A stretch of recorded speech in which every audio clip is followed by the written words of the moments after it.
All right, everybody. Welcome back here. It's another message today. Like, I don't even know how many people are seeing these anyway. Maybe sometime in the future they'll go big for some silly reason. I don't know. Maybe it's just for future reference for me. But I guess we'll start out in prayer. Lord, thank you for speaking to me, Lord, today, and I ask that your words would speak to other people who would hear this message and who are supposed to hear it, Lord. Um, Thank you that despite all our failures and flaws, Lord, that you refuse to leave us, Lord, because you love us. Amen. So today, the message is called "The Righteousness of Christ." And kind of to start out with a preface. Gosh, man, now we can mess up a lot of things in our lives. Just happens that way. Sometimes, the Lord really does have a plan for you, but you try to do things early and things just get all messed up.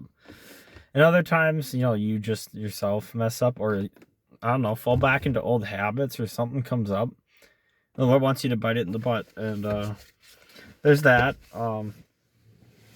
Like I said, today's message is called The Righteousness of Christ. It's kind of where it wound up to. So I've been finding a lot with my messages more recently is the Lord will give me a passage or two, and then at the end he'll be like, "Oh, by the way, this is kind of what you're gonna name it." It's like, "Oh, okay."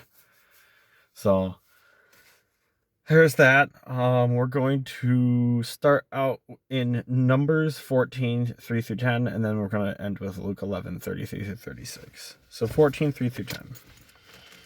Then it says, why is the Lord bringing us to this land? To fall by the sword? Our wives and children will become plunder. Would it not be better for us to return to Egypt?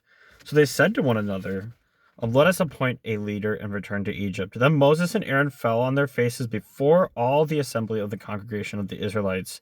Joshua the son of Nun and Caleb the son of Jephunneh, who were among those who had spied out the land, tore their clothes. They spoke to all the congregations of the sons of Israel, saying, the land through which we pass as spies is an exceedingly good land. If the Lord delights in us, then he will bring us into the land and give it to us, a land which flows with milk and honey. Only do not rebel against the Lord and do not fear the people of the land, for they will be our prey. Their protection has been removed from them, and the Lord is with us. Do not fear them. But all the congregation said to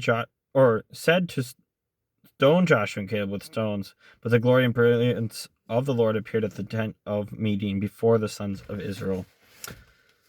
Yeah, so that section, kind of what the Lord was speaking to me, verses 3 through 4. So that is, why is the Lord bringing us to the land to fall by the sword? Our wives and children will become plunder. Would it not be better for us to return to Egypt? So they said one to another, let us appoint a leader and return to Egypt.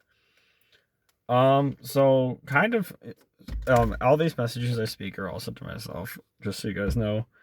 Uh, it's just how it's working. That's the way the Lord's speaking to me right now. Like, I'm not finding it much anywhere else. The Lord kind of does that sometimes, and He really wants you to do something. Um, but anyway, so some of you are struggling through refinement, and like there are old ways and habits and things that are popping back up, like setbacks and sins, and things that are trying to call you to go back, like, for example, you've run into a situation and maybe it's not related to what the Lord's exactly calling you to do, but you're falling, back, or there is a call and you're struggling with back to something that's tugging in your life that you needing to fight against, that's calling you back to old ways and sinful things, right? Numbers 14, 5 through 6 is, then Moses and Aaron fell on their faces before all the assembly of the congregation of the Israelites. Joshua the son of Nun and Caleb the son of Jephunneh, who were among those who had spied out the land, tore their clothes. So the Lord is calling us to really kick it down. And it's a go after it time of, look, the Lord has brought up again At least in my life. And for whoever is hearing this, I believe the Lord is going to have them here for a very specific reason. But it's time to kick it down and go after it. Go after it. Time to go after and really stand strong for what the Lord is having you do, despite like any setbacks in other areas of your life or things that come up. And He's wanting you to you got to understand that the Lord is the one who does works in our lives. But it's kick it down time of letting Him do His work in purging you of those things. Purging you of your flaws. People are like, oh well, nobody's perfect or whatnot, and like, you know what, like we all have sinned and fallen short of the glory of God, but like I believe God can bring us to a state of holiness, and not that we won't struggle with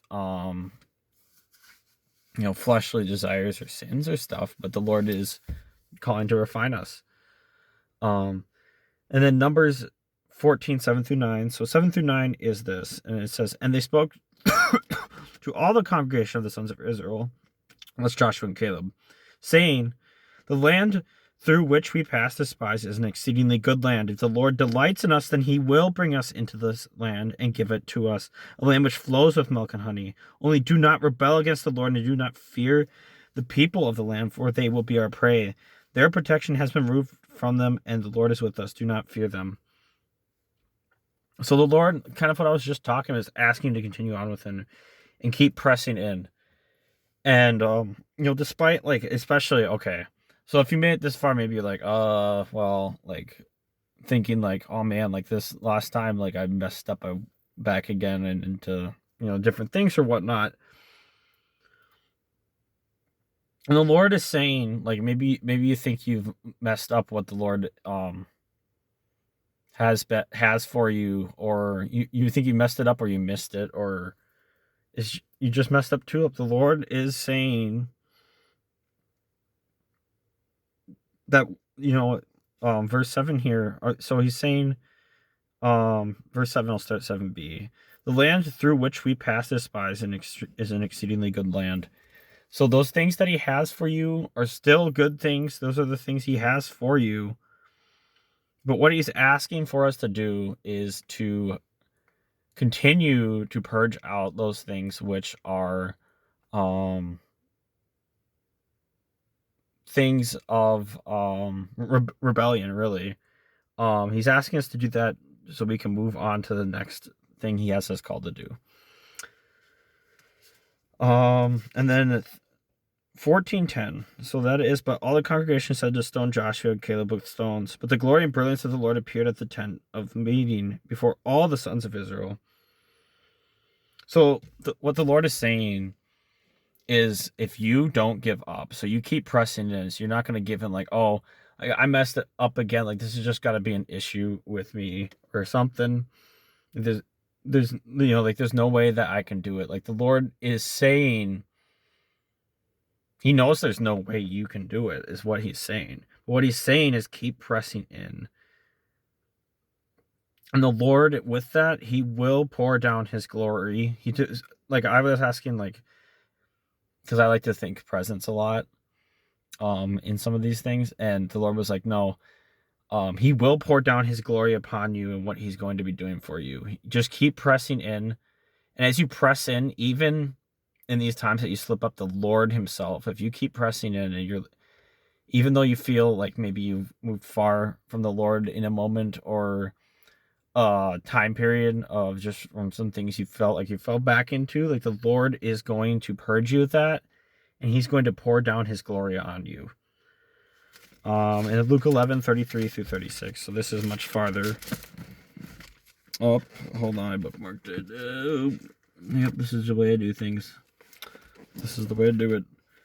11:33-36. No one lights a lamp and then puts it in a cellar, nor under a basket, but on the lampstand, so that those who come in may see the light. The eye is the lamp of your body. When your eye is clear, your whole body is also full of light. But when it is bad, your body is full of darkness. Be careful, therefore, that the light that is in you is not darkness. So if your whole body is illuminated with no dark part, it will be entirely bright, as when the lamp gives you light with its bright rays. And so kind of what the Lord is saying here is that you are the light. You have become the righteousness of Christ, and keep your focus on godly things. And kind of in that, don't buy into that, some of these things you've been struggling with for most of your life. And sometimes sometimes it's like sinful things you've been struggling with, but sometimes it's a situational thing where it doesn't matter like what sort of like friend group you leave from or to, or area you move in from or to, or people you're around, but there seems to always be a spiritual issue where it's a spiritual issue because there's a repeating pattern of something that happens. But it can also have to do with things that you struggle with sinfully, and sometimes those things are tied. They're tied together because there are spiritual things that we wrestle with that affect people. And what the Lord is saying is that you need to buy into the fact that the Lord wants you fully delivered. And in that, the Lord is going to continue to work in you until you fully display with pure light the righteousness of Christ. So, with that, I will end in prayer again. I'm going to open and end in prayer every time now. But, Lord, thank you for speaking through and to me and to whoever who would hear this message, Lord, on your encouragement to us despite our failures and setbacks and struggles with things of this world and things you are purging us from, Lord. I ask that you would continue to purge anybody who hears this message who is continuing to seek out you, Lord. I've asked that you continue to uphold them to continue to seek out through you, just as you continue to uphold me, Lord. And that in that, Lord, that we could continue to seek you out in everything we do, in order that we would become the righteousness of Christ. Amen.